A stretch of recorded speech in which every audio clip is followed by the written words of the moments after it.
I appreciate that, Steve. I appreciate that. Good evening, all. Good evening, all. Have a little fun tonight.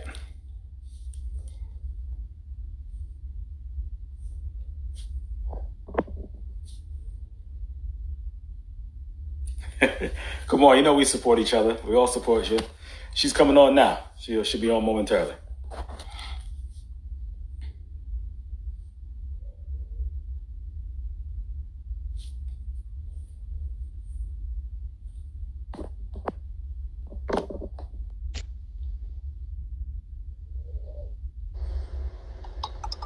Hi. How are you doing? Good evening. I'm well. Good evening. How are you? I am blessed and highly favored, thank you. Oh, that's good. Yes, I'm glad yes, you sir. are in these crazy times. Hey, listen, I'm talking to you right here. I'm on my own 2 feet. We doing good. You know what? It could be infinitely worse. Yes. But yeah, it's very interesting times. But as long as we've got our health and all that good stuff, we are blessed. That's the number one wealth. After that, we can work on everything else. You ain't lying, bro.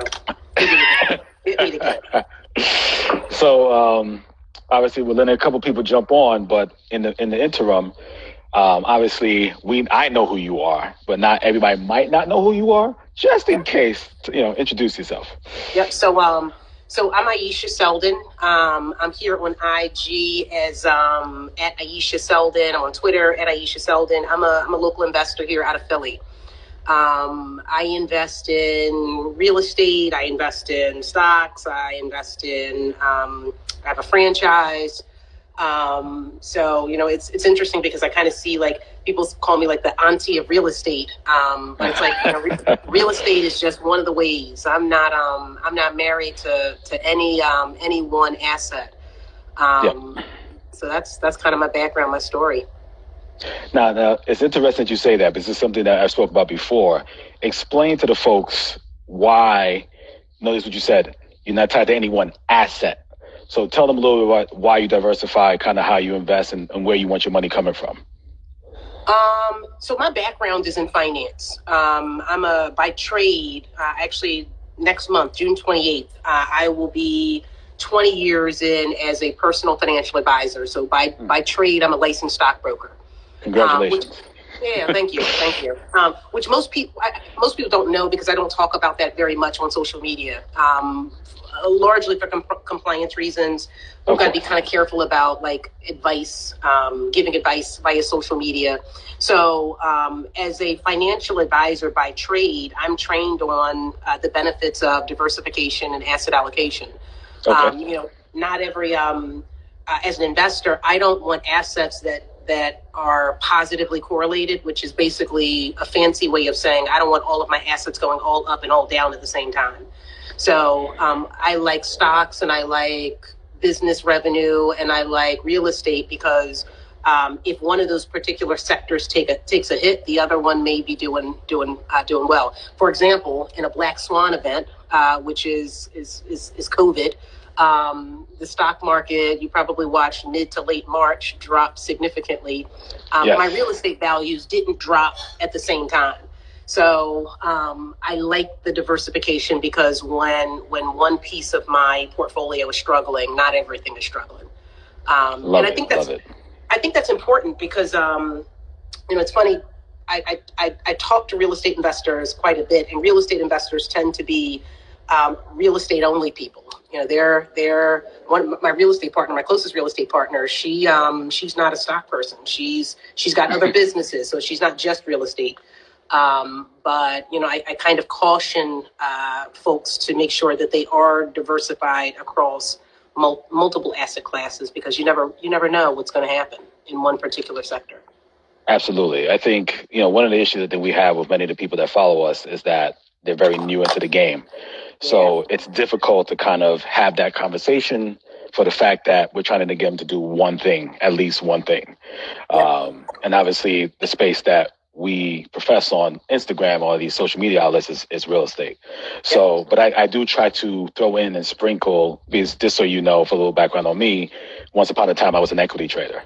Okay. So prior to my real estate life, I was trading, and crazy things happened, 9/11, a few other things, Gotcha. and real estate started to pick up for me here in New York. And I was like, I'm making more money here than I am Yeah. there and kept there. So I was licensed for a very long time.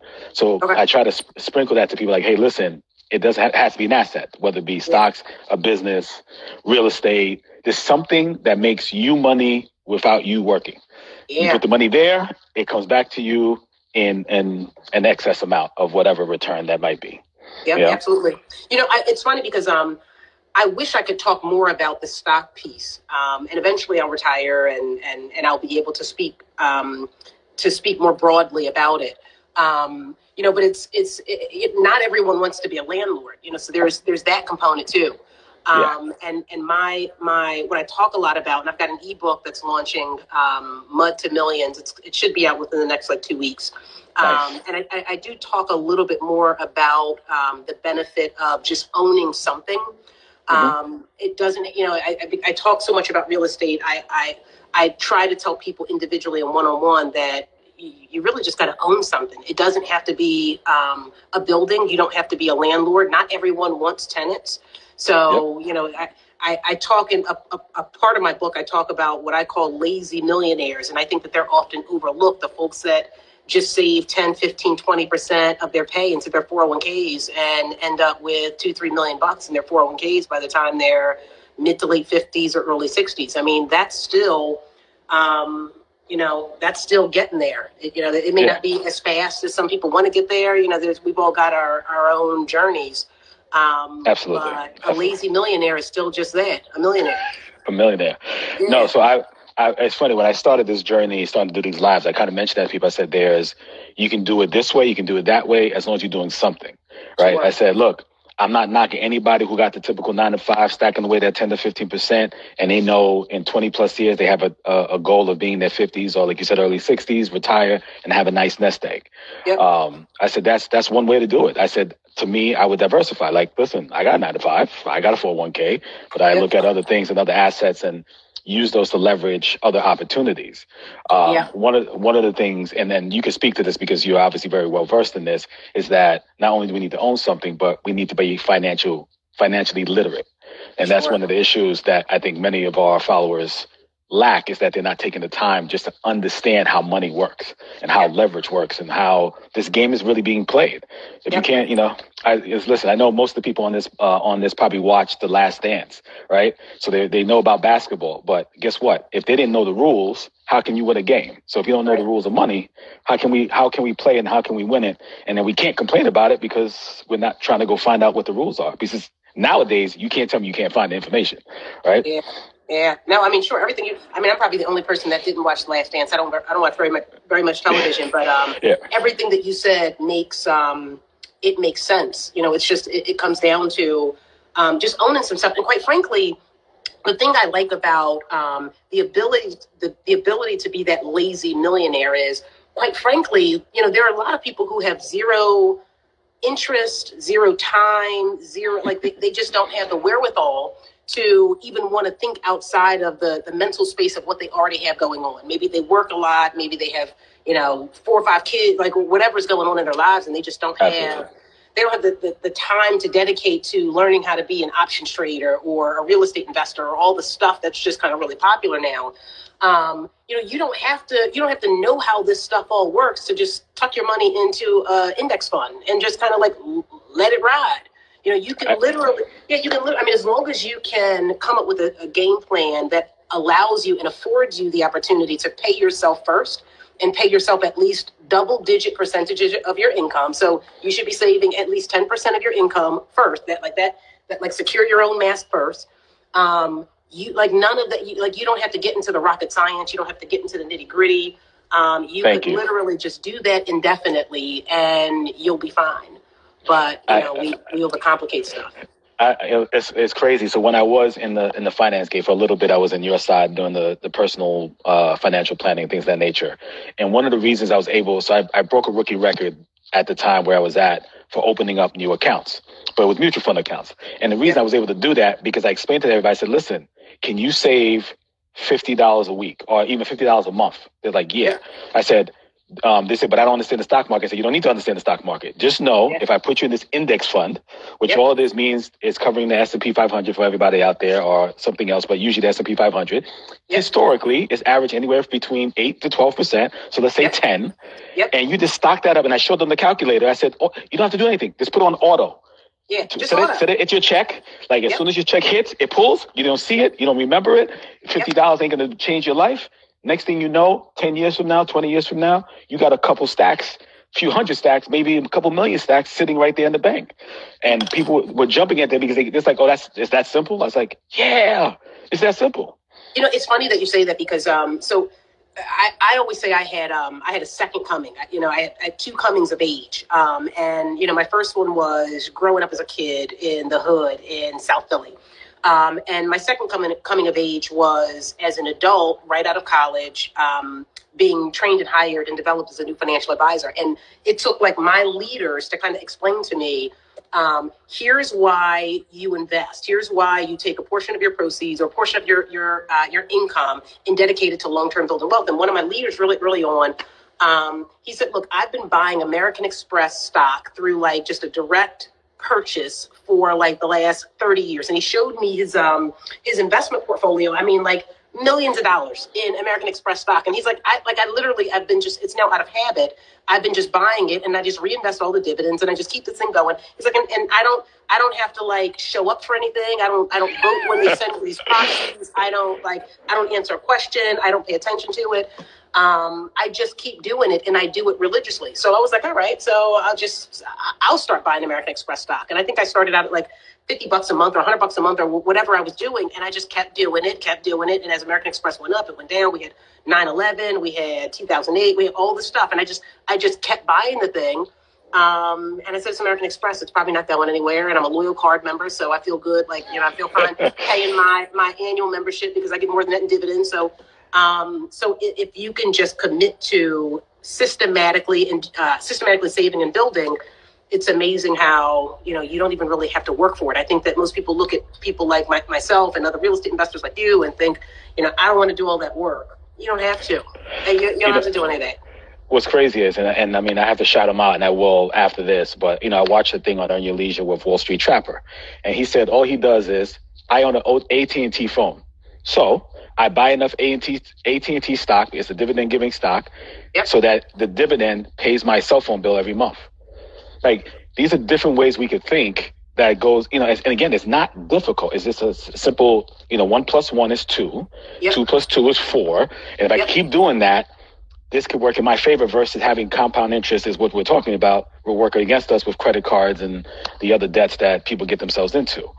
I totally agree. It's funny that you say that because I bought Apple stock for the first time. And this is, by the way, not advice or recommendation, but I bought Apple stock in 2007 for the first time. I parked $8,000 there, $8,600 there in 2007. And the only reason I did it was because I heard this device was coming out that would link or consolidate my iPod, which, I mean, you remember back in the day we had the iPods, and my cell phone. They're like, we're gonna consolidate those. And I was like, geez, that makes sense. I love my iPod. I've got a cell phone. I hear they're going to make one device. They're going to call it an iPhone.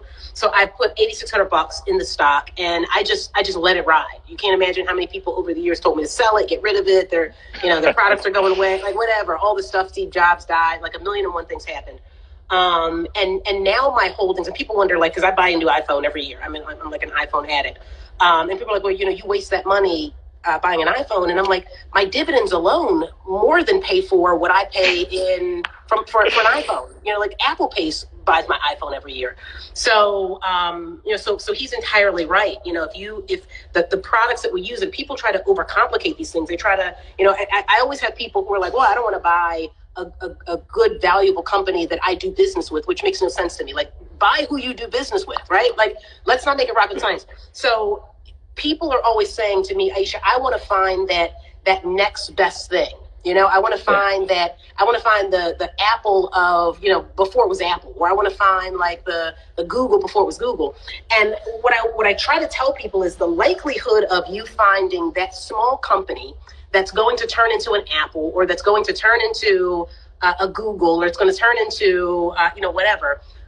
is almost the equivalent of going to an elementary school of 5 and 6 year olds playing football and trying to guess which one of those kids is going to the NFL.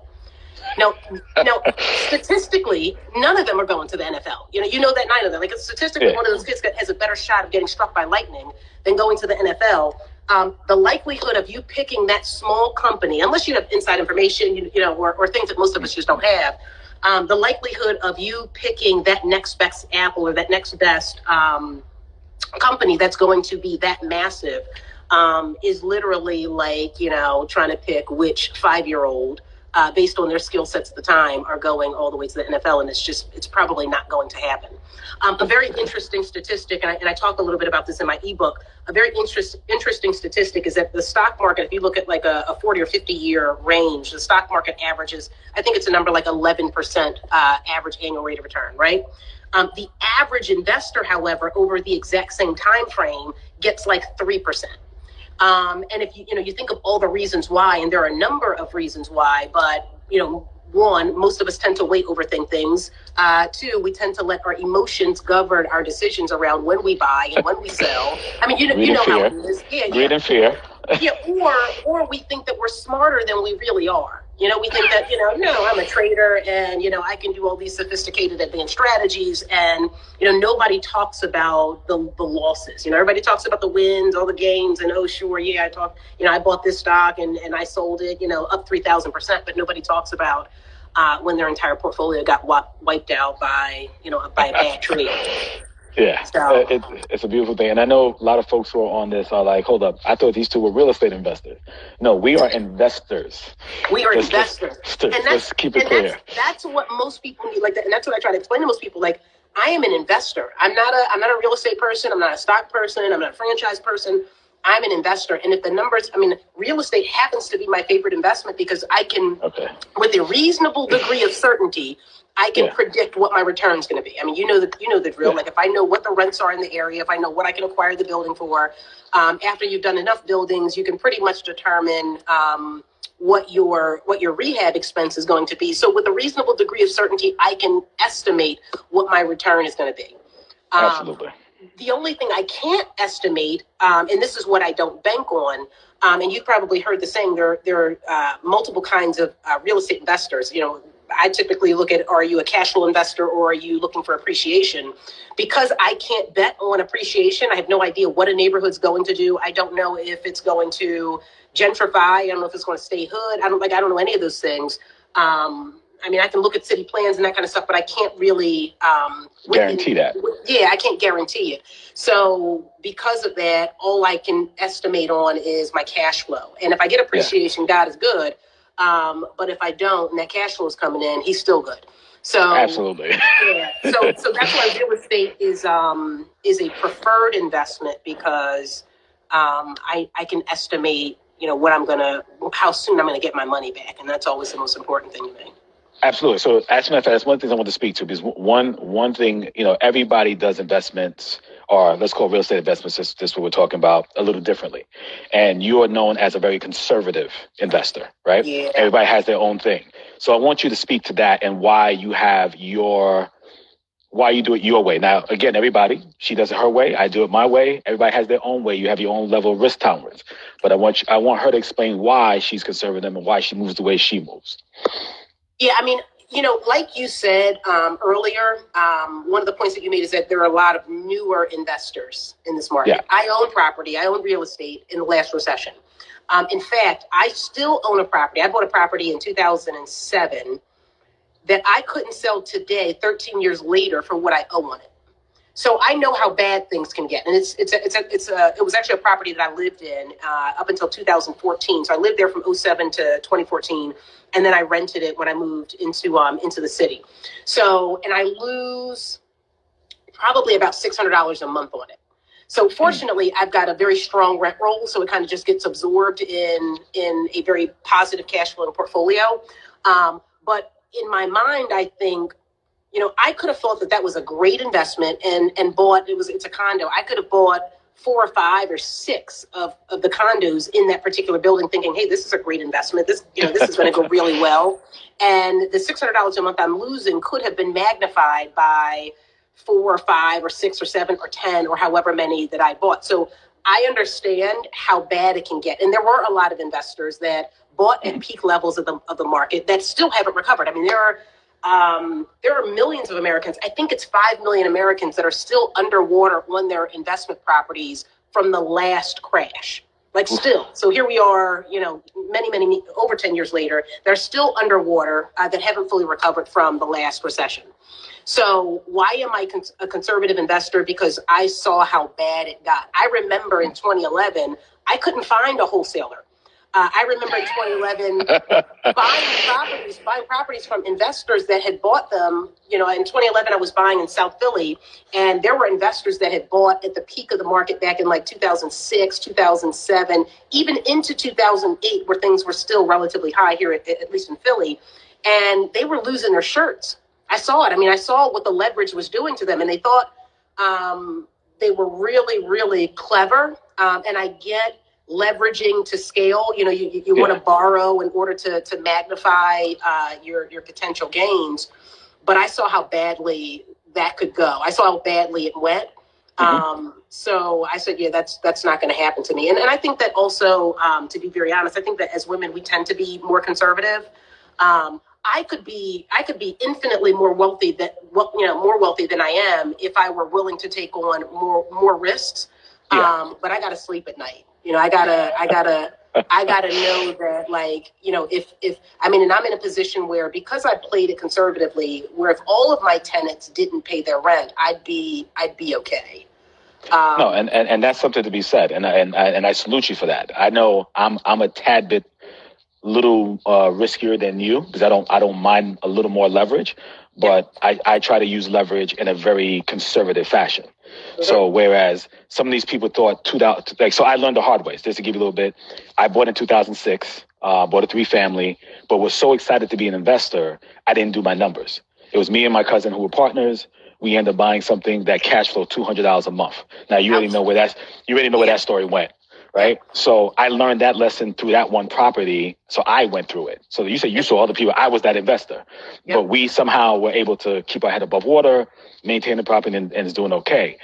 But like you said, so I learned, I said, all right, if I'm going to leverage myself, I have to leverage myself so you are in a case where if none of your tenants pay, you're good. I try to put myself in a position, if half my tenants don't pay, I'm still good. Right. Which is good.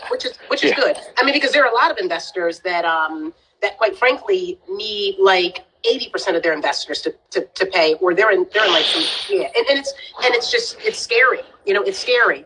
And I also what kind of makes me aggressive, yet at the same time I'm finding that it's a more conservative strategy. Oddly enough, I invest in the hood, which most would argue is a more aggressive strategy. I mean, people feel like Class A real estate is a more conservative, but listen.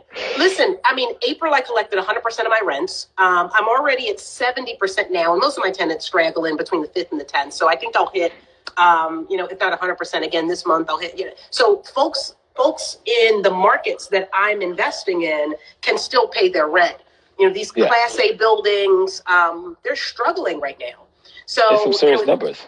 Yeah, it's interesting to me where it's like, you invest in Class A real estate and your returns are trash. You're talking like cap rates of 4% or 5%, which I can get a cap rate in the hood of 10+%.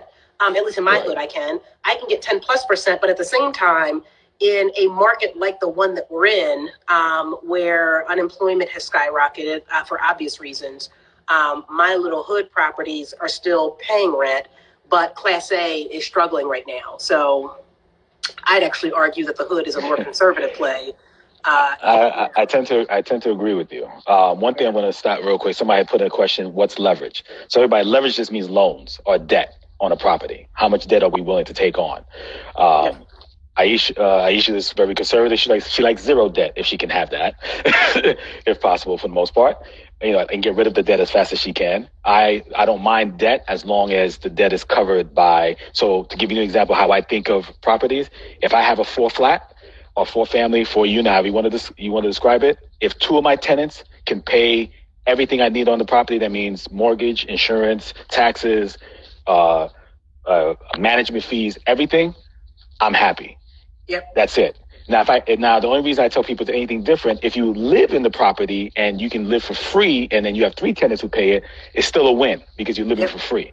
But as an investor, if I'm not living in the property, I want 2 of my tenants or 50% of my tenants to pay everything for me.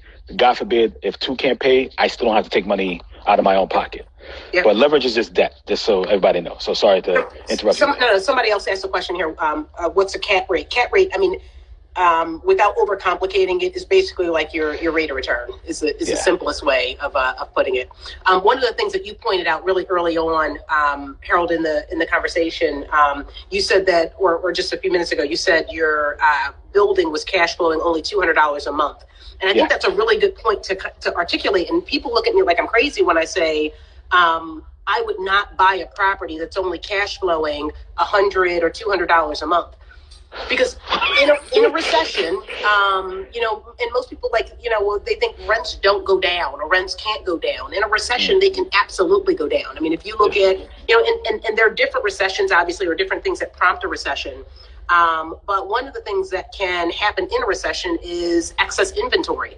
So if I've got a whole bunch of Airbnbs that are suddenly no longer renting, so they have to become long-term rentals, or if I have a whole bunch of flips that have flooded a market, or new construction properties that were designed to be sales and suddenly they can't sell because lending has tightened, they can flood a market, and suddenly when you've got excess supply, that drops rents. There were certain markets, obviously, that with a pullback in rent got hit harder than others. So Philly had a pullback, Atlanta had a pullback. I mean, there are certain markets. Florida had a huge pullback. So you can look back historically to see how a recession impacted your market. But if you're only $100, $200 in the green, that can go really ugly really quickly.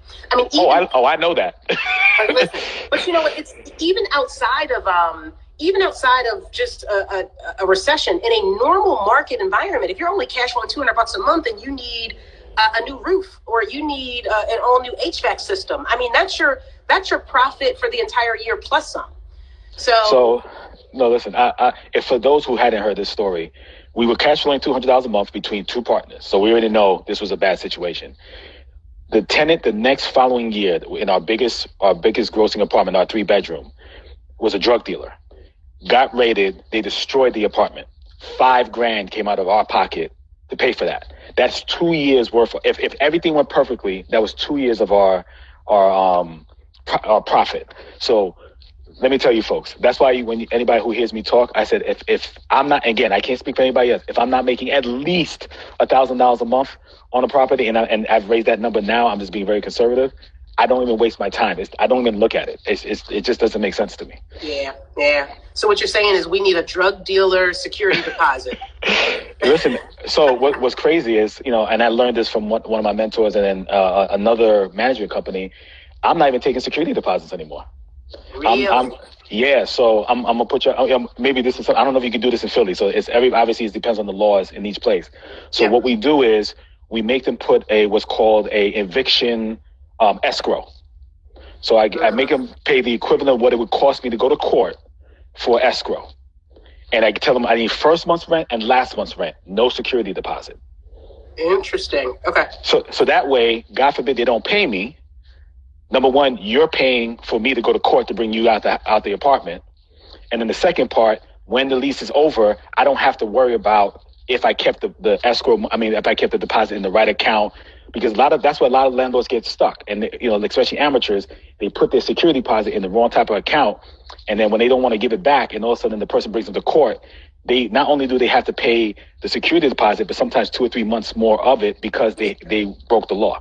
Yeah. So, there's different ways to play this game.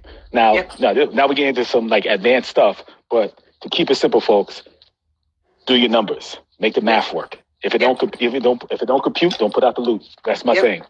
and you know what? Because I don't want people to think. Also, Harold, I don't want people to think that I'm anti-leverage. I mean, I still have mortgages. I think I have 4 or 5 mortgages. And to rewind, before my business really took off, I was doing the same BRR, I was doing the same BRRRR strategy, which kind of today it gets a bad rap. And for those of you who don't know what the BRRR strategy is, it's basically buy rehab, rent, and then refinance, and then repeat. So it's basically a process of getting a property, fixing it up, renting it out to a tenant, and then you refinance out to get your money back and basically replicate the system or that process again. That's exactly what I was doing, but I was also doing it very strategically in a very calculated way. I wasn't taking out more money than I necessarily need to. I was literally taking out just enough to get the money back out that I put into it. So my mortgages were still relatively small. I had like $50,000-$60,000 mortgages. So my mortgages were $400 a month on properties that I was renting for $900 or $1,000 a month. So I was getting a nice cash flow number. And then what I was doing with the excess cash flow is I was using that excess cash flow to just start paying those mortgages off.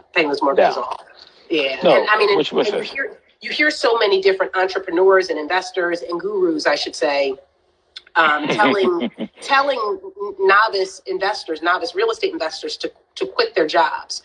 And a part of the reason why I was able to pay those mortgages down so aggressively with the extra cash flow is because I still had my job. I still had my 9 to 5. So I didn't need to eat off of my rent roll.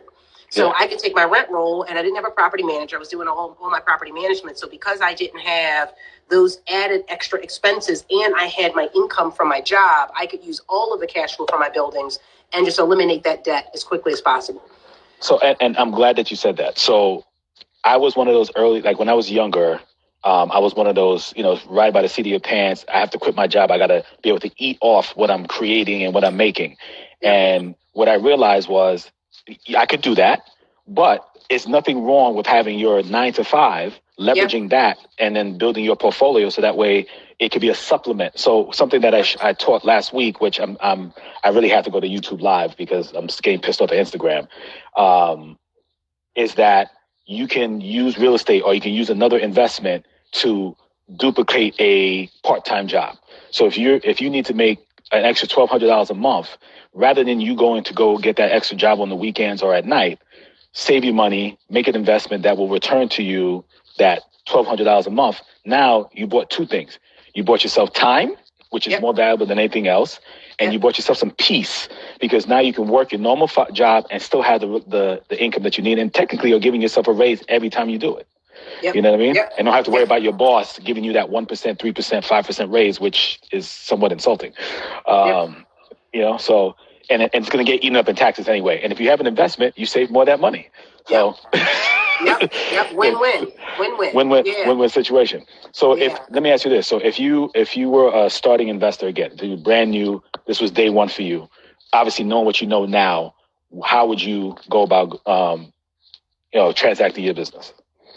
So if I was looking to buy my first property today, I would be looking in the same hoods that I invest in now. So Class C, which basically means I always say the hood. I invest in the hood. I buy the hood, but I don't buy the hood. I mean, there are rhymes and reads. Like I got to feel safe. I got to feel comfortable where I'm going. I mean, when I look at a neighborhood, I have a reasonable person test. So I always think, can I imagine a reasonable person, or can I imagine a mother feeling comfortable raising her kids on this block? I mean, I may or may not live there, but can I imagine or envision a reasonable person living there? So once I've targeted a particular community that I'm interested in, and I don't have any preferences. There's so many people like, no, don't buy a multifamily. No, don't buy a single family. Whichever one has numbers that make sense, I'll buy it. I've got in my portfolio, I've got single families, I've got multifamilies. So whichever one where the numbers will make sense for your portfolio, I'd buy either or. And I would be, quite frankly, in a market like this, I'd be really, really lowballing my offers. I'd be looking for just basically a way of stealing the property. In fact, I haven't bought anything. So basically I bought my first property in 2002. I was kind of playing around with real estate for a couple of years and then was mostly buying stocks. I didn't start aggressively buying real estate until 2011. And then from 2011 to 2018, everything was just so freaking cheap. I loaded up. I mean, I was just loading up. I was buying more than I could handle. I was buying more than I could even afford to actually rehab. But I'm like, screw it. It's so cheap. I gotta buy it. It's only if you went into Walmart and saw a bunch of items that were, that were non-perishable, and they were on a massive sale, you'd buy as much as you possibly could and say, I'll figure out where and how to store it. That's exactly how I was building my real estate portfolio. And then in 2018, we just started getting flooded with outside money, international money, New York money started coming into Philly, and things just started to get just what I thought I just thought it was too pricey. So I stopped buying, I parked, and then I started going back and rehabbing some of the stuff in my inventory. So in my mind, you make money on the acquisition. You make money by buying right in real estate, right? Say that again. Please say that again so everybody understands this. You as an investor, you make money when you buy right. You make money in the acquisition. So it was really, really important for me when I saw that I couldn't get what I thought was a good enough value for the return I wanted. I backed off and I started focusing my energy on investing elsewhere. So if I were looking to start today, I wouldn't, first and foremost, I wouldn't be paying December 2019, January 2020, or even February 2020 prices. I just wouldn't be doing it. I would be submitting super, super lowball offers, and I'd be submitting a lot of them because most people are going to tell you no, but somebody's going to bite. Somebody's going to play ball. Which just happened for me. So listen, people, don't shoot your shot. You never know where the seller is in their journey. And you may find out. And listen, and just because you found one property and it didn't work out doesn't mean that's going to be the one. You need to you should be once you get to a place where you know you can afford to do something, start putting in multiple offers and somebody's going to bite. And and go from there, because you have really nothing to lose, to be quite honest with you. But you have much to gain. And the other thing too is to most of my very best deals didn't come from the MLS. They weren't from a realtor. They weren't active listings. Most of my best deals just came from people knowing that I buy real estate. I don't know how well you know the Philly market, but a guy in my office who knows that I buy properties. I talk about it nonstop. I almost exclusively I don't my real estate page, which is my Instagram page, which is basically all real estate. Everyone knows that I buy properties. I'm it's kind of I might as well mount the "We Buy Houses" signs, but that's basically what my real estate page is. My Instagram page. So a guy came into my office a few years ago, and he's like, I got a client. She's looking to sell a property, and she it's in the hood. I know that's what you do. And I'm like, where's the property? And he's like, it's at 19th and Diamond, which, if you know Philly, Temple University, the college, main campus, its main dorm is at Broad and Diamond. So 19th and Diamond, we're talking 5 blocks from the main dorm at Temple. Nice. So he says 19th and Diamond, and I'm like, how, do you know how much she wants for it? And he's like, I think she'd be willing to take, maybe 60,000, 70,000. So I'm like, I'm there. You say when. I'm like, I went to see the property the next day. It's a 3-story building, brownstone, beautiful property. I ended up buying that property for $50,000. It's a legally zoned multifamily, and today fully rehab. I've been holding it. I've got to work on it. But once I rehab it, it's probably worth maybe $500,000. It was I can't for the life of me figure out why it was sold that cheap. It wasn't listed. It was just, he came in my office, and the guy who came in my office, I'm like, you should have bought this. I don't say it to him, but I'm like, it blows my mind, because he's like, oh, it's in the hood somewhere. I don't know. And I'm sure he wish he bought it now. So there's a question I haven't talked to him. I don't know if he I'm not going to rub in his face what it's worth. But that's where you find your best deals. It was, there was no negotiation. It was like, look, here's what I can do for you. I'll take it off your hands. And she just wanted to get rid of it. She wasn't even she was pleased. It was a cash offer. And I made it really quick. There were no agents. We went, we just did it all through a title company. And, there we go. Yeah, you make money when you buy right. There you go. So somebody asked, what do you think about turnkey properties? And I'll answer that question as well. I don't like turnkey properties. I'm not a fan. So in my mind, there's because again, I'm a cheap bastard, right? So there are amounts of premiums that you pay for different properties, right? So at the far end of the spectrum, you've got new construction, which basically you've had someone who owned land and built on the land, and they've built, an entire structure, and they're getting the maximum premium that they possibly can out of that property. So as a buyer, I'm paying pretty much the highest possible amount that I can. Like the seller who did all of the work, they did a ton of work buying the land and building the entire structure. They're getting the maximum amount. Then you've got below that, you've got basically what I consider, a turnkey property, where you've got someone who owned the land, owned the building already, and they already went in and did upgrades or rehabs to the property, where I'm not paying new construction premium, but I'm still pretty very close. much paying. Yeah, I'm paying pretty close to that premium.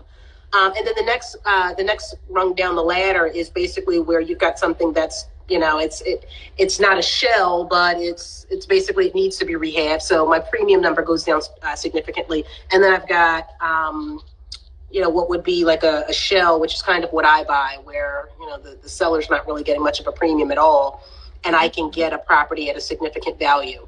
So when I look at like the list of options as a buyer, where I'm going to pay like the least premium to a seller, I'm not buying turnkey, because I'm not paying someone for work that I could personally do. Now, exactly. at the same time, because I'm curious to hear your answer to this. At the same time, I also don't advise new investors to buy complete gut jobs. No. Or complete shell. I mean, until you've got your team, unless you've got like a contractor that you feel comfortable with, moving forward with, it's pretty risky, especially in Philly, where everybody's a hustler. It's really risky to buy a total gut job rehab. So Absolutely. Yeah. So to answer, so this so everybody's clear, turnkey just means literally I get the closing, they give me the keys, I go to the house, turn the key, and I'm in the door. I don't have to do anything, maybe put some paint on the walls because I want to change the colors. That's turnkey. I, like Ayesha, don't believe in turnkey as well. The only way I would buy a turnkey property is if it's distressed in the sense of somebody has financial issues and they're willing to let me buy it for way below market value. Then I'll take it from you. Then I don't have to do much, and that's a win-win for me.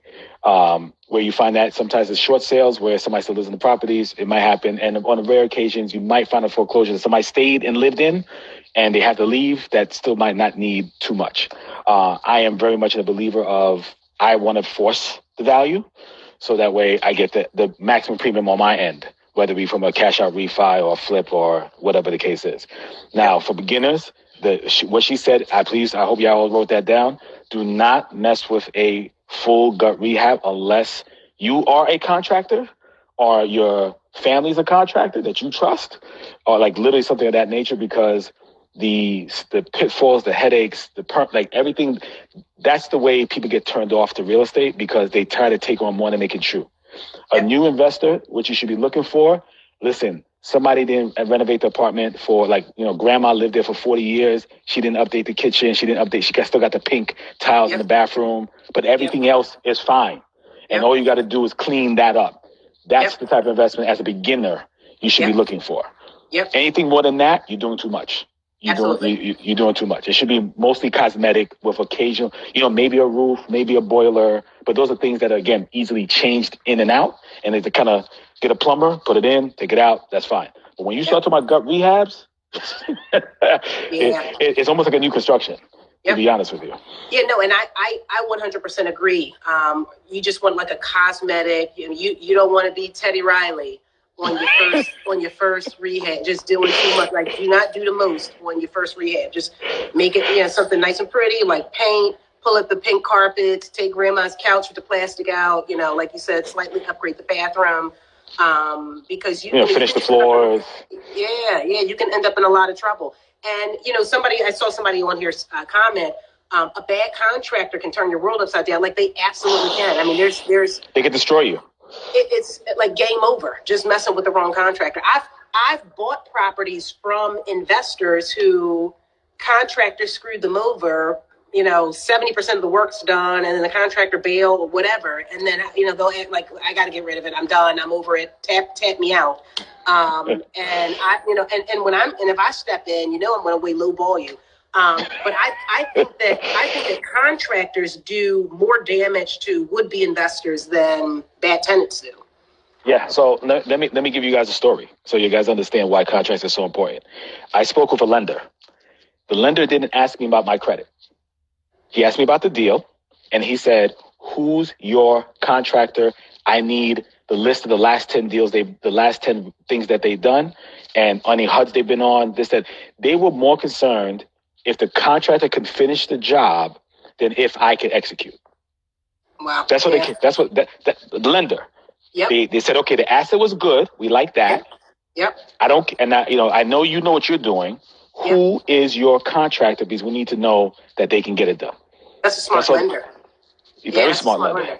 Yeah. No, I mean, because it's crazy because even because I became a licensed general contractor maybe a year ago, and the reason I became a licensed general contractor is because even however long in the game I've been, I got burned by a contractor. I mean, it happens to every single investor, and I'll see people comment on my page like, how do you find contractors? You make it look so easy. Like, no, I still I got burned just about a year ago when I say burn, I mean, this man burnt me. So it happens. It happens to the best of us. I mean, he put in systems, HVAC systems in 3 apartments that were too big. I mean, it was an absolute mess. And then he goes to the job. It happens still. So I got my license as a general contractor just so that I could take control of my own jobs. It was wonderful. Now, there was a comment I just saw. This person said, wow, there's so much information, I'm lost. Number one, watch this over again. But the reality is, we have done this for a long time, so we're making it sound more complicated in some degree sometimes than it is. Yep. But it's really a simple task. And it's about math. Like, if you can do math, you can be an investor. How much money am I putting out? How much am I getting back? And if the second number is not bigger than the first, don't do the deal. Yeah. It's a very simple mathematical equation. So if I'm spending $1,000 a month, let's say after I fixed it, whatever, to make it simple, and I'm not getting at least, let's call it $1,500, $2,000 back net, don't do it. Yep. Don't do it. It's funny that you say that because that's one of the basis of how I determine whether or not I'm going to do a deal is how long is it going to take me to get my money back? That's all I care about. Like, and at some point you realize, okay, so if I put out 50 grand, if I put out 100 grand of my own money between money that I had saved, money that I borrowed from my 401k, money that I borrowed from my auntie, whatever, if I put money out, how long is it going to take me to get all of that money back? And that is the basis of how I make a decision and whether or not I'm going to do a deal or not. So if it takes me, and I used to have it worked out where I could get all of my money back. So I was doing all cash deals at the time. In Philly, I was buying properties for $6,000, $7,000. I mean, it was like the good old days. So I would buy them cheap, and then I would rehab them, and I could get all of my money back in like 3 years, 4 years. So I would put out, 40 grand or 50 grand, whatever the number was, and I could make all of my money back in 3 years, 4 years. I had all of my money back. And then beyond that, everything else was house money. So basically my money would be fetched back to me in, let's say, 4 years, which basically means I'm getting a 25% return or something like that. And then everything after that 4th year. So I've gotten all my money back in 4 years. And then everything after that, it's just free money, forever. I'm just it's just I'm playing with the house. Literally. That concept blew my mind, and I was like, and that's when I stopped buying as many stocks, putting as much money into stocks, and started buying more real estate. Because if I could pretty much calculate out when I would get back my entire investment, and when I would start making money just as profit, that to me was like a game changer. And for me, because people think, well, what about evictions and all that stuff? I've been a landlord now for 17 years. And I've only been to eviction court maybe 4 times. And there's a method to that madness. You can't be the landlord that is so hungry for that first month, last month security deposit that you'll not listen to your gut. You'll throw all of your logic out the window. You won't properly screen because you just want that injection of, give me 3,000, give me first, last security. So my methodology is, obviously I do all of my rehabs. I do them pretty nicely. And I typically come in, if not at market value, slightly under market value, because I want a lot of applicants. I want to be able to say, look, I've got dozens of applicants for a particular property, and I can choose what I think is the best applicant out of that group. So that's a great lesson I want everybody to understand. So notice that she said she's willing to take a little less in cash flow, but to make sure she get the right amount of tenants, so that way she has a large pool to choose from, and that she can pick from an educational and best guesstimate the right tenant that fits. Now I'm going to share something that I learned as well from exactly what you said. So I had a developer who was building something in Long Island City. If anybody knows New York City, in Long Island City, there used to be this warehouse that had a bunch of graffiti on it. It was called 5 Points. And I met the developer and I asked him, hey, I said, you're about to build 1,000 units on this property. Why not do half condo, half rental? And he said, why would I do condo? I said, well, you make a lot of money from the sales because the market was sizzling hot at the time, even by the time he would be finished.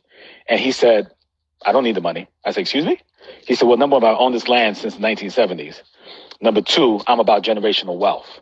He said, let me ask you, how much can I rent an apartment here per square foot? I said, somewhere between $54 and $55 a square foot. He said, get me 52 to 53. All I want is 100% occupancy. That's all I care about. And I was like, I'm talking, when I tell you it changed my life, that meeting changed my life. And I said, that's what I want. I want to be him. And the crazy thing is, because I don't even knock my tenants over the head with price increases every year. I had a tenant last year, and fall of 2019, told me she was moving out. Her lease was coming up, and I said, fine, it is what it is.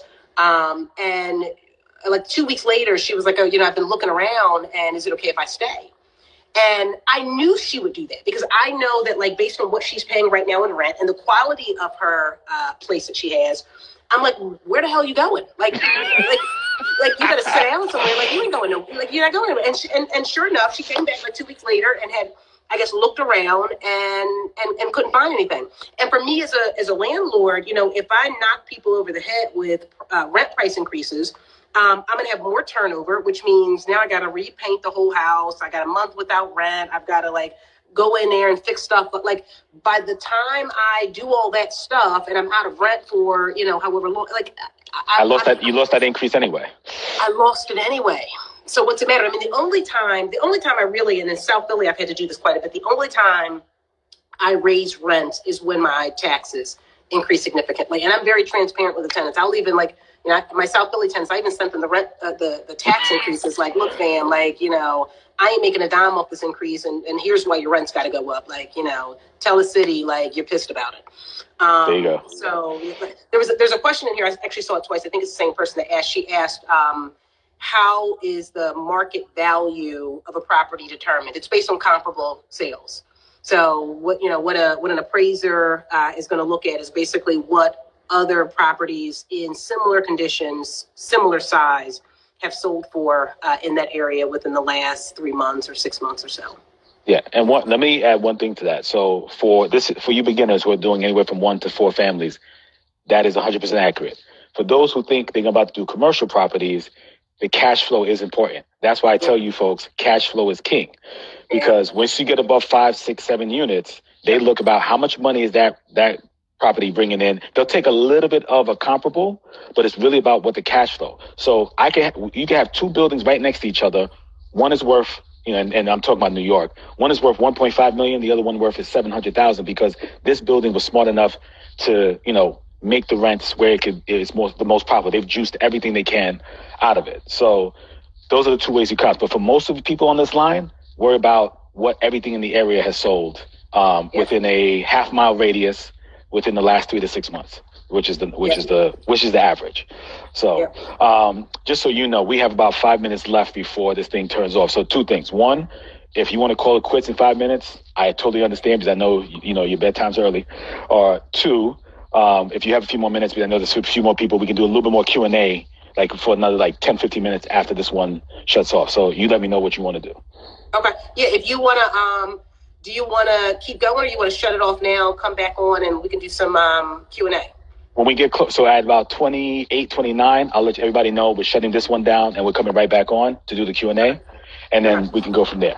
So in the last couple minutes, what other advice would you give, we'll call it fledgling to intermediate investors? I would, I think the biggest thing is some of the key points that we touched on already. Obviously, making sure that you're not over leveraged, you're not taking on more debt than you necessarily need to. And then also, I like the idea, the notion of coming up with creative ways of financing. And it's interesting because that's totally outside the scope of what I typically do. I mean, I'm a very simple investor. Somebody's not offering a property for sale. I'm going to offer them way less than they're asking. They're going to say yay or nay. I'm going to buy it. I'm going to rehab it. I'm going to write it. It's not overly complicated. Most of my deals I do as cash deals, because now my rent rolls at a pretty significant number. I think my gross number is now $36,000 a month, and I think I've got like $5,500 a month worth of mortgages or something. And then I've got whatever expenses. All my tenants pay their own utilities, and my vacancy. I mean, I almost never have vacancy. I have vacancies. I had someone call me, a referral call me today, asking me if I had any properties available. I almost never have anything open. When I've listed something, that means I've just finished rehabbing a brand new building, and now I've got vacancies.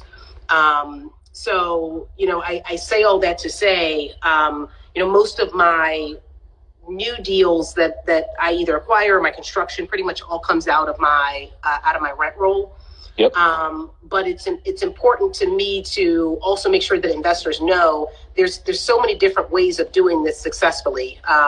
There's an investor who's on here. She's out of Cleveland, cousin Nita. I think she's on his House Hunters 216, and she talks a lot about. And she's actually taught me about the value of seller finance deals, which I would never think of. So she basically, she targets sellers who are distressed for whatever reason. She builds great relationships with them, and she gets them to basically hold the note on the property that she's buying at like low to no interest.